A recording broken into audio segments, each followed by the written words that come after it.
हरियाणा विशेष देख रहे हैं आप, आपके साथ मैं हूं सुरभि तिवारी। 3 कृषि कानूनों के खिलाफ किसान संगठनों का विरोध प्रदर्शन एक बार फिर तेज हो गया है। टोहाना में विधायक देवेंद्र बबली के विरोध के बाद हुई किसानों की गिरफ्तारी और उनके घरों पर की गई छापेमारी के विरोध में किसानों ने हल्ला बोल दिया है। किसान संगठनों ने प्रदेश भर में कृषि कानूनों को लेकर के जिस तरीके से अब आंदोलन छेड़ दिया है, तो यहाँ पर विधायकों के घरों का भी घेराव करते नजर आए हैं। वहीं सिरसा में सांसद सुनीता दुग्गल के आवास के आगे कृषि कानून की प्रतियां जलाई गई और पंचकुला में किसानों ने कृषि कानून को वापस लेने के लिए माजरी चौक, पिंजौर टोल प्लाजा और नगल टोल प्लाजा, बरवाला और रायपुरानी में भी इस तरीके से प्रदर्शन किए। किसान अपनी मांग को लेकर के प्रदर्शन करते हुए माजरी चौक पहुंचे और किसानों को हटने के लिए कहा गया, लेकिन किसानों ने अनसुनी करते हुए बैरिकेड हटाने का प्रयास किया, जिस पर पुलिस की तरफ से लाठीचार्ज किया गया।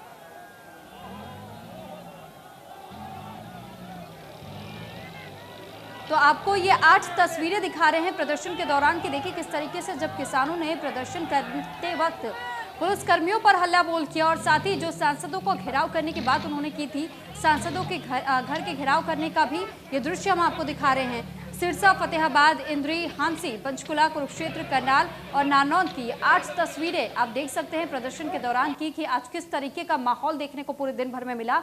वहीं लगातार अब भी किसानों का आंदोलन जारी है और उनका यही कहना है कि जब तक उनकी मांगें पूरी नहीं की जाती हैं तो वो इसी तरीके से आंदोलन के प्रति डटे रहेंगे, चाहे जो हो जाए वो यहाँ से हटेंगे नहीं। वहीं कुछ ऐसी तस्वीरें भी आज के दिन में सामने आई जब पुलिस कर्मियों ने कोशिश की किसानों को समझा बुझा करके हटाने की, लेकिन जब किसान नहीं माने और बैरिकेड जो पुलिस द्वारा लगाए गए थे उसे हटाने की कोशिश की गई तो फिर मजबूरन पुलिस कर्मियों को हल्का बल भी प्रयोग करना पड़ा और कहीं पर तो लाठीचार्ज भी करना पड़ा। तो ये 8 तस्वीरें आपकी टीवी स्क्रीन पर।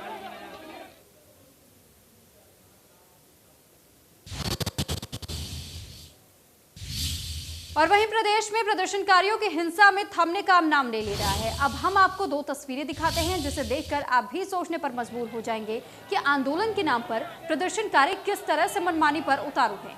पहली तस्वीर पंचकुला की है जहां प्रदर्शनकारी हिंसा करते हुए पुलिसकर्मियों से भिड़ गए, जबकि दूसरी तस्वीर सोनीपत की है जहां आंदोलन में शामिल युवक की साइकिल पर खालिस्तान जिंदाबाद लिखा हुआ है। तो ऐसे में सवाल यही उठ रहा है कि किसानों के नाम पर खालिस्तान का समर्थन आखिर क्यों किया जा रहा है।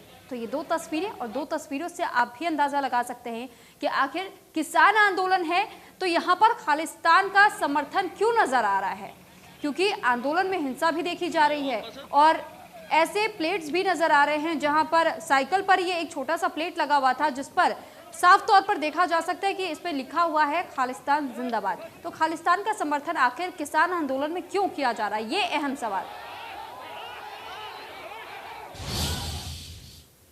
तो पंचकुला में प्रदर्शनकारियों और पुलिस के झड़प को लेकर स्वराज पार्टी के अध्यक्ष योगेंद्र यादव ने प्रतिक्रिया दी है। टोहाना पहुंचे किसान नेता राकेश टिकैत ने अनाज मंडी में किसानों को संबोधित किया। इस दौरान टिकैत ने कहा कि यहां की पुलिस को किसानों की गिरफ्तारी का शौक है, इसलिए वो गिरफ्तारी देने पहुंचे। किसान नेता गुरनाम सिंह चढ़ूनी ने विधायक देवेंद्र बबली और किसानों के बीच हुए विवाद में कई गंभीर आरोप लगाए हैं। सरकार को गिरफ्तारी देने, यहाँ की सरकार को गिरफ्तारी का बहुत शौक है। लोग यहाँ पर आ रहे हैं, पक्के वारंट बनाते रहे, बसें लगाते रहे और गिरफ्तार करके जेल भेजते रहे। ठीक है, जेल जाते रहेंगे पक्के वारंट बना के जेल के और भेजते रहे। यहाँ से गिरफ्तारी चलती रहेगी और लोग आते रहेंगे और अपना जेल में भेजते रहेंगे। हम क्या कहीं जान लग रहे हैं, हम तो यहीं तो रहेंगे, हम क्या कहीं जा रहे हैं। गिरफ्तार क्यों नहीं करेगी भाई? ये घरों में गिरफ्तार करने जहाँ आज हम गिरफ्तारी देने आ रहे तब क्यों नहीं कर देंगे? प्रशासन के कोई आदमी होंगे, वे आ जाएंगे यहाँ पे, वे बताएंगे। अरे चलेंगे, आते रहेंगे, जाते रहेंगे। नेताओं में जाएंगे, नेता पक्की गिरफ्तारी देंगे, नेता भी जाएंगे। तो संयुक्त मोर्चा तय करके जाकर हम जाएंगे, चुटनी साहब जाएंगे और लोग भी जाते रहेंगे, बाहर भी रहेंगे और अंदर भी जाते रहेंगे। 107 का पर्चा है, जबकि डॉक्टर ने उसको ब्लेड से काट के टंकी लगाई है। तो उस हमारी मांग है उस पर्चा दर्ज करवाने पे पर्चा दर्ज हो, उस डॉक्टर पे पर्चा दर्ज हो। उस MLA ने गालियाँ निकाली हैं, उसने अपनी वजह से बात की है, उस पर मुकदमा दर्ज हो। और हमारे सारे और अगर सरकार को गिरफ्तारियाँ जैसे कर रही है, जैसे छापे मार रहे हैं, हमने कहा आपको छापे मारने की जरूरत नहीं है, आपको हमारे पास आने की जरूरत नहीं है, हम ही गिरफ्तार होने के लिए आपके पास आ रहे हैं। और आज मैं और राकेश जी हम दोनों गिरफ्तारी देंगे और हमारे पीछे सैकड़ों किसान जो है वो गिरफ्तारी देंगे और लगातार रोजाना का ये सिलसिला हमारा तब तक जारी रहेगा जब तक सरकार घुटनों पे बल नहीं आती। कुछ लोगों को गिरफ्तार करने से नहीं डर सकता। ये जो गलतफहमी पुलिस को थी कि हमारे 3 लोगों को गिरफ्तार कर लेंगे बाकी चुपचाप बैठ जाएंगे, ये नहीं होगा। हमारे 3 को गिरफ्तार करोगे 3000 आएंगे। तो वहीं सीएम मनोहर लाल ने एक बार फिर आंदोलनकारियों को नसीहत देते हुए कहा कि विरोध करना सभी का अधिकार है, लेकिन किसी भी सूरत में कानून का उल्लंघन नहीं होना चाहिए। सीएम ने किसानों से शांतिपूर्ण प्रदर्शन करने की अपील की। मैंने अपील भी की है और मैं मानता हूं कि जो भी कुछ इस प्रकार के आंदोलन में वो कार्य करें वो एक प्रकार से लॉ एंड ऑर्डर को खराब न करें, शांतिपूर्वक तरीके से करें, अहिंसा इस नाते से को ध्यान रखें। तो शांतिपूर्वक करने वाले प्रदर्शन को हम नहीं रोकेंगे, लेकिन अगर कहीं लॉ एंड ऑर्डर की स्थिति बिगड़ती है तो उसको संभालने के लिए हमें आज के भी इस कार्यक्रम ये प्रशासन का काम है। प्रशासन जैसा करता है हम उसके हिसाब से ही करते हैं। तो आखिर कोई भी सुरक्षा के काम में प्रशासन की बात में भरोसे मत। तो वहीं दूसरी ओर भिवानी में किसानों के समर्थन में महिलाएं भी अब आगे आई हैं। महिलाओं ने कहा है कि जब तक कृषि कानून रद्द नहीं होते तब तक आंदोलन जारी रहेगा। महिलाओं ने नेताओं पर आरोप लगाते हुए कहा कि जब वोट लेने का समय होता है तो नेता हाथ जोड़ते हैं, लेकिन अब उन नेताओं ने पुलिस का पहरा लगवा दिया है। महिलाओं से खास बातचीत को लेकर रवि जांगड़ा की रिपोर्ट देखिए। पूरे प्रदेश में आज 3 कृषि कानूनों के विरोध में महज इसलिए प्रदर्शन किया गया था क्योंकि ठीक 1 साल पहले ये कृषि कानून लागू किए गए थे। महिलाएं यहाँ पर पहुंची हैं, वो यहाँ पर जो है इस एजिटेशन में शिरकत करने के लिए आई थी। कहाँ से आई आप? क्या वजह थी आज, कैसे आए थे? ये भाई आए थे के करण थे, अड़े आए थे 1.5 दो रहा है और के करण आए थे हम गर्मी माह में आए थे। क्या है 3 कानून वापस लेना? क्या कहते हैं 3 कानूनों में? क्या है 3 कानूनों में? क्या कोनी जमींदार के कानूनों में है ना, हमारे लड़के लाग दे ना, हमारे 3 कृषि कानूनों में क्या है? हमारी फसल का कोई वो क्या नहीं है? फसल कुछ भी नहीं है, वहाँ कुछ नहीं है, कुछ बाहर नहीं है, तो ना पानी है। कृषि कानूनों से लड़के लगेंगे नौकरी? आप कह रहे हो कि लड़के नहीं लगते? कुछ भी नहीं कि मैं भी नहीं ठहरा हमको। आप कहाँ से आए थे? अभी मिताथल से आए थे। कितने दिन से कर रहे हो इससे धरना पड़ता? हमने तो साल भर हो गया। 1 साल? अरे बैठे हैं, लगे रहे हैं। जी बताओ। अच्छा, आप देख पाएंगे यहाँ पर जो है तमाम महिलाएं मुंह पर जो है कपड़ा बांधे। आप कैसे आए थे? मिठाथल से जी। कहाँ से आए थे? मिठाथल गांव से। हाँ जी। क्या वजह क्या थी, किस लिए आए? 3 कानून वापस देने खातर आए हैं। 1 साल हो चुका है। कानून वापस होंगे क्या को नहीं, हमारी मजबूती है, एकता है हमारी किसाना की, और वापस करके छोड़ेंगे, इतना रमा को नहीं। और ना डर रहा उसका यार, चाहे मोदी हमारा दो रहा है जय सांडी है तो, और यो घनश्याम लुक क्या खड़ा हो गया, आया क्यों नहीं? तो अंदर नहीं गए आप? अंदर जाने कौन दे, ये पुलिस घेर रखे है अंदर। इतना तो दिख तो जाओ है भाई, किसाना के वोट लेके अब भीतर बढ़ गया, शर्म आई उसने, थोड़ा बहुत तो दिखना चाहिए था। अब भाई तरह लोग वोट दे रखे हैं, तू उदन तो हाथ जोड़ता हंड था, आज भीतर लुक गया यो। महिलाओं को भी इस बात का इल्म है कि वोट जब दिए थे तो उसके बाद जो है ना कहीं इनकी पैरवी की जानी चाहिए थी। हालांकि जो सत्तासीन लोग हैं उनको पता है इस बात का किस तरह से पैरवी की जा रही है, लेकिन लोगों में अच्छा खासा रोष है। आप कहाँ से आए हैं? मिताथल से आए, बोल रही है वो। इनके साथ ही आए हो? हाँ, इनके साथ। तो ये तमाम महिलाएं जो है यहाँ पर आप देख पाएंगे किस तरह से मुँह पर कपड़ा, यानी एक तरह से ढाठा मार कर ये यहाँ पर आई हैं और 3 कृषि कानूनों का विरोध जताने के मकसद से यहाँ पर ये आई थी। और इन्होंने साफ तौर पर कहा है कि चाहे 1 साल का और कितने ही दिन हो जाएं, इनका आंदोलन इसी तरह से जारी रहेगा, कतई रुकने डटने घबराने वाली ये नहीं है। वीडियो जर्नलिस्ट सुमित अवस्थी के साथ रवि जांगड़ा, इंडिया न्यूज़। और कुरुक्षेत्र में कृषि कानूनों के विरोध में इनेलो ने लघु सचिवालय पर प्रदर्शन किया और कृषि कानूनों की प्रतियां जलाई। इस मौके पर इनेलो नेता बूटा सिंह ने कहा कि लंबा अरसा हो गया है कि किसान कृषि अध्यादेश रद्द कराने के लिए प्रदर्शनरत है, लेकिन मोदी सरकार उनकी सुनवाई नहीं कर रही है। अब तो किसानों ने मोदी सरकार को लिखा है कि वार्ता की जाए, लेकिन उस चिट्ठी को ठंडे बस्ते में डाल दिया गया है। साथ ही कहा है कि जब तक कानून रद्द नहीं होगा तब तक चैन से नहीं बैठेंगे।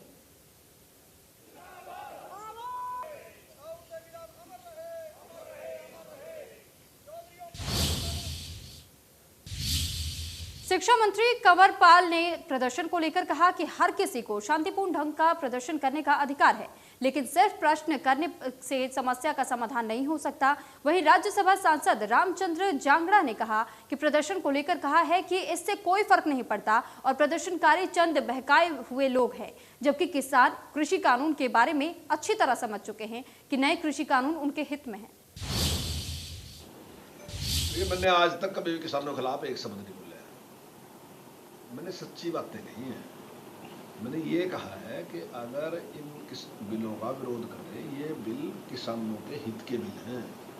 जो प्रतिनिधि किसानों ने चुने थे, उन्हीं प्रतिनिधियों ने ये बिल बनाए और इन बिलों को पास करने में 19 साल लगे। और 19 साल में पूरा एक आप देखो कि 5 बार जो चुने गए, 4-5 बार जो MP चुने गए, उन लोगों ने बनाए। ये कोई ऐसा नहीं है किसी एक पार्टी ने बनाए, एक वर्ग ने नहीं बनाए। इतने लंबे टाइम तक 2001 से एक प्रक्रिया शुरू हुई और उसके बाद अब जाके कानून लागू हुए। तो वो सोच विचार करे, ऐसा तो था, वो हमारे प्रतिनिधि चुने थे और उन्होंने जो कानून बनाए तो वो किसान के हित के थे। और इन्होंने जिस प्रकार की गलतफहमियां पैदा करने का कुछ लोग प्रयास कर रहे हैं और कुछ लोगों में वो गलतफहमियां इन्होंने पैदा भी कर दी कि भाई मंडी समाप्त हो जाएगी और जमीन के ऊपर कब्जा हो जाएगा। अब कोई आदमी कहीं तो समझाए इस बात को कि कैसे कब्जा होगा, अडानी अंबानी कैसे कब्जा करेंगे, वो समझाया तो दो, कहीं पार्लियामेंट में समझा दो, विधानसभा में समझा दो, टीवी डिबेट में समझा दो, कहीं नहीं समझाते। लेकिन कहते हैं कि तो मैंने अगर विरोध किया तो मैंने उन गलतफहमियों को विरोध किया कि मेरे खिलाफ जो ये मेरे घर का घेराव करने की कुछ तथाकथित किसानों के नाम लेकर उनके कंधे पर बंदूक लेकर राजनीति चमकाने वाले लोगों ने आह्वान किया था, उनको कोई जन समर्थन नहीं मिला, क्योंकि हमारे सबसे बहुत ही बढ़िया संबंध है। पूरे इलाके के अंदर हमारा सबसे प्यार और प्रेम है। और मैं आज के इस प्रदर्शन को देख के कह सकता हूँ कि देश के किसान को भारतीय जनता पार्टी की नीतियाँ, नरेंद्र मोदी जी की नीतियाँ समझ में आ चुकी हैं और जो किसानों के नाम पर उनके कंधे के ऊपर बंदूक रख के जो अपनी राजनीति चलाने की लोग कोशिश कर रहे थे, वो जन समर्थन खो चुके हैं, उनको कोई जन समर्थन नहीं मिल रहा।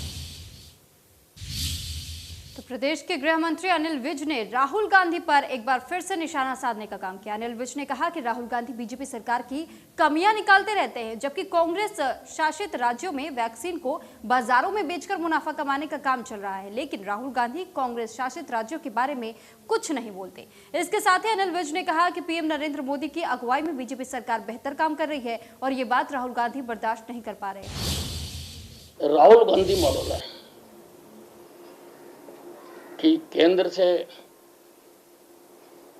सस्ते दामों में वैक्सीन ले लो और बाजार में बेच के मुनाफा कमाओ। अब राहुल गांधी जी इस पर कुछ नहीं बोलते। ये सारे काम कांग्रेस शासित प्रदेशों में हो रहे हैं। राजस्थान में वैक्सीन खड्डे में पड़ी हुई मिली है, राहुल गांधी जी उसके बारे में नहीं बोलते। राहुल गांधी मॉडल है कि केंद्र से सस्ते दामों में वैक्सीन ले लो और बाजार में बेच के मुनाफा कमाओ। अब राहुल गांधी जी इस पर कुछ नहीं बोलते। ये सारे काम कांग्रेस शासित प्रदेशों में हो रहे हैं। राजस्थान में वैक्सीन खड्डे में पड़ी हुई मिली है, राहुल गांधी। तो वहीं दिल्ली के मुख्यमंत्री अरविंद केजरीवाल ने प्रेस कॉन्फ्रेंस कर दिल्ली को अनलॉक करने का बड़ा ऐलान किया है और कहा है कि 7 जून 2021 से शर्तों के आधार पर मेट्रो ट्रेन सेवा बहाल करने और बाजार दुकानों को खोलने की अनुमति दी जा रही है, यानी कि 7 जून से दिल्ली में अनलॉक 2 की शुरुआत हो जाएगी। इसके साथ ही उन्होंने कहा कि प्राइवेट कार्यालय को भी सोमवार से शर्तों के आधार पर खोलने का आदेश दिया गया। ये वाला जो लॉकडाउन पिछले हफ्ते ऐलान किया था वो सोमवार को सुबह 5 बजे तक है। उसके आगे भी लॉकडाउन जारी रहेगा, लेकिन काफ़ी सारी और एक्टिविटीज़ में रियायत दी जा रही है, उनको खोला जा रहा है। एक तो जितने बाज़ार हैं, मॉल्स हैं, उनको खोला जा रहा है ऑड इवन के बेसिस पे, कि आधी दुकानें एक दिन खुलेंगी, आधी दुकानें दूसरे दिन खुलेंगी, आधी दुकानें एक दिन, आधी दुकानें दूसरे दिन, 10 बजे से सुबह 10 बजे से शाम को 8 बजे तक, दुकान नंबर के हिसाब से, ऑड इवन के हिसाब से दुकानें खोली जाएंगी। दूसरा, जितने दिल्ली में सरकारी दफ्तर हैं, उन सरकारी दफ्तरों में ग्रुप ए ऑफिसर्स जो हैं वो 100% काम करेंगे और ग्रुप बाकी उसके नीचे वाले जो हैं वो 50% काम करेंगे। लेकिन जो एसेंशियल सर्विसेज में काम करने वाले कर्मचारी हैं वो 100% काम करेंगे और हर एचओडी। और इस बीच एक बड़ी खबर से आपको रूबरू करवा देते हैं। दरअसल ये बड़ी खबर बताई जा रही है कि देवेंद्र बबली ने अब अपना बयान बदल दिया और ये क्या दिया है, देवेंद्र बबली अपने बयान पर खेद जता रहे हैं। तो फतेहाबाद से ये बड़ी जानकारी आपको दे रहे हैं। देवेंद्र बबली ने वीडियो जारी किया है। इस वीडियो में उन्होंने ये साफ तौर पर कहा है कि अपने साथ बदसलूकी करने वालों को माफ किया। तो उन्होंने यानी कि बबली ने ये कह दिया है कि 1 जून को बबली की कार पर जो हमला किया गया था, उसमें जिन लोगों ने उन पर हमला किया उनको माफ कर रहे हैं। तो इसके बाद ही विधायक बबली की तरफ से एक बयान जारी किया गया था, जिस पर ये पूरा प्रदर्शन शुरू हुआ था। देवेंद्र बबली ने अपने बयान पर खेद जताया है। फतेहाबाद से जुड़ी हुई बड़ी जानकारी। देवेंद्र बबली ने वीडियो जारी करके अपने बयान पर खेद व्यक्त किया है, अपने साथ बदसलूकी करने वालों को माफ किया। तो ये देवेंद्र बबली का बयान सामने आया है। 1 जून को बबली की कार पर हमला किया गया था।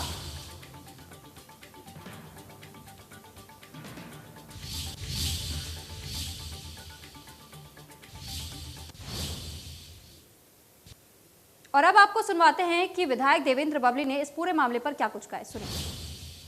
1 तारीख को जो भी मैं टोहाना में आया था, उस दिन जो भी घटना हुई, मैं उस घटना के जो भी जिन लोगों ने मेरे साथ जो किया, मैं उनको अपनी तरफ से माफ़ करता हूं। और उस घटना के दौरान मेरे से जो कुछ ऐसे शब्द निकले जो कि शोभनीय नहीं थे, क्योंकि मैं एक जनप्रतिनिधि हूँ, मैं उन सब शब्दों को वापस लेता हूँ और खेद प्रकट करता हूँ। ठीक है। तो वहीं हरियाणा में भी विश्व पर्यावरण दिवस को जोर शोर से मनाया गया। प्रदेश के कई जिलों में नेता और अधिकारियों ने पौधारोपण करके लोगों को प्रकृति बचाने का संदेश दिया। सूबे के मुख्यमंत्री मनोहर लाल ने करनाल के सेक्टर 4 में पौधा लगाकर सभी को पौधा लगाने की सीख दी। उन्होंने कहा कि वायुमंडल में पौधे का महत्वपूर्ण योगदान है, इसलिए सभी को पौधे लगाकर वातावरण में ऑक्सीजन का सृजन करना चाहिए। वहीं इसी कड़ी में विधानसभा अध्यक्ष ज्ञानचंद गुप्ता ने पंचकुला में घग्गर ऑक्सी कार्यक्रम का शुभारंभ किया और साथ ही उन्होंने पौधारोपण कर इस परियोजना की शुरुआत की। बता दें कि घग्गर नदी के साथ साथ 100 एकड़ भूमि पर ऑक्सीवन वाटिका विकसित की जाएगी। उधर फरीदाबाद के जेसी बोस YMCA विश्वविद्यालय में कुलपति प्रोफेसर दिनेश कुमार ने पौधारोपण किया और एक पौधा एक संकल्प अभियान का शुभारंभ भी किया। पलवल में विश्व पर्यावरण दिवस के अवसर पर वन विभाग द्वारा पौधारोपण अभियान शुरू किया गया। इसी कड़ी में बल्लभगढ़ के अम्बेडकर चौक पर ट्रैफिक पुलिस में ताऊ रहे SSI वीरेंद्र सिंह ने अपनी टीम के साथ पौधारोपण अभियान चलाया।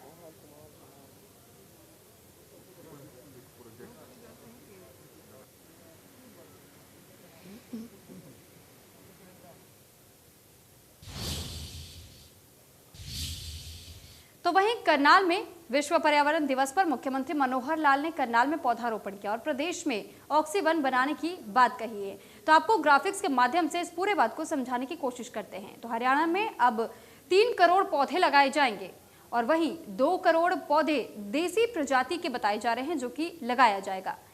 और साथ ही सीएम ने इसकी शुरुआत 134 तीर्थों के साथ की है। तो करनाल की अगर बात की जाए तो करनाल के सेक्टर 4 के पास मुगल कैनाल पर ऑक्सीवन की शुरुआत की जा रही है। तो पंचायत की 10% भूमि पर पौधारोपण किया जा रहा है और साथ ही सभी शहरों में 5 से 100 एकड़ तक की भूमि पर ऑक्सीवन लगाए जाएंगे। तो प्रदेश में पेड़ों को अब वार्षिक पेंशन भी दिया जाएगा।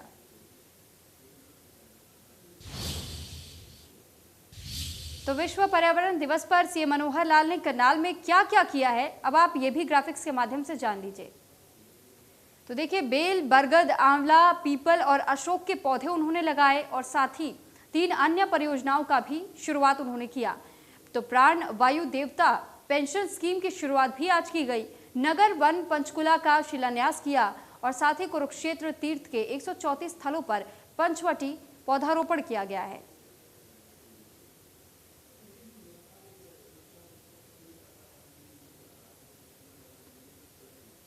और अब आपको ग्राफिक्स के माध्यम से ये समझाने की कोशिश करते हैं कि ऑक्सीवन की जरूरत आखिर क्यों पड़ी।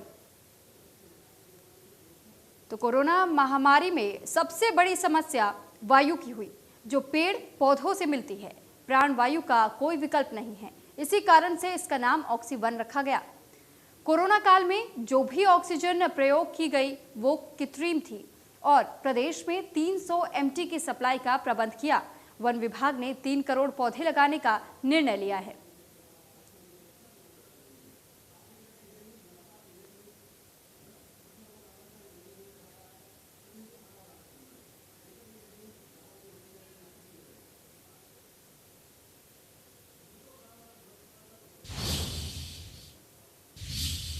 तो वहीं प्रदेश सरकार के कैबिनेट मंत्री रणजीत सिंह ने पर्यावरण दिवस पर बरनाला रोड स्थित आवास पर पौधारोपण किया। उन्होंने कहा कि आज जिस दौर से हम गुजर रहे हैं उसमें शुद्ध ऑक्सीजन की जरूरत है, इसलिए लोगों को ज्यादा से ज्यादा पौधारोपण करना चाहिए, जंगलों को बढ़ावा देना चाहिए और इसके लिए पूरा विश्व प्रयास कर रहा है। आज विश्व पर्यावरण दिवस पर कैबिनेट मंत्री ने पौधारोपण कर लोगों को पर्यावरण को साफ सुथरा रखने का संदेश भी जारी किया और इस दौरान ट्यूबवेल कनेक्शन जारी किए जाएंगे। परिस्थितियों में जिनमें से गुजरे हैं उसमें मैं समझता हूँ कि सबसे ज़्यादा ऑक्सीजन की ज़रूरत है और उसके लिए पर्यावरण को सुधारना हमारे लिए सबसे ज़्यादा ज़रूरी है कि जितने ज़्यादा से ज़्यादा पौधे लगें, जितने हम स्वच्छ वातावरण में रहें और जितने हम ज़्यादा जंगल को दोबारा बढ़ावा देने का काम करें जो कि कटे हुए थे, ये सबसे ज़्यादा देश के लिए फ़ायदेमंद है। ग्लोबल जो ऑर्गेनाइजेशन हो रही है, सम्मेलन हो रहे हैं, उसी में आज से नहीं 20 साल से बराबर हम देख रहे हैं कि इस बात पे पूरा विश्व इस बात के लिए कर रहा है।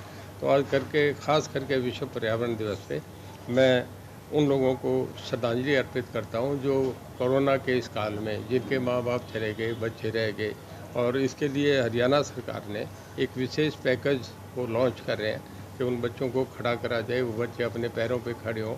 ये एक ऐसा दुखदायी साल था जिसमें पूरे विश्व में बहुत लोगों को कोरोना अपने साथ।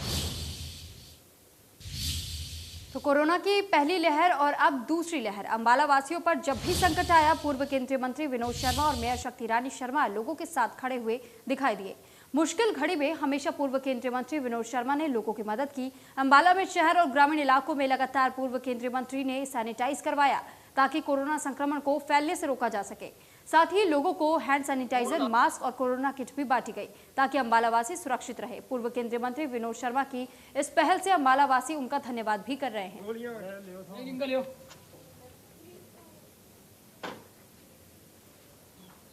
पहले आपके पास सैनिटाइजर की बोतल आई थी और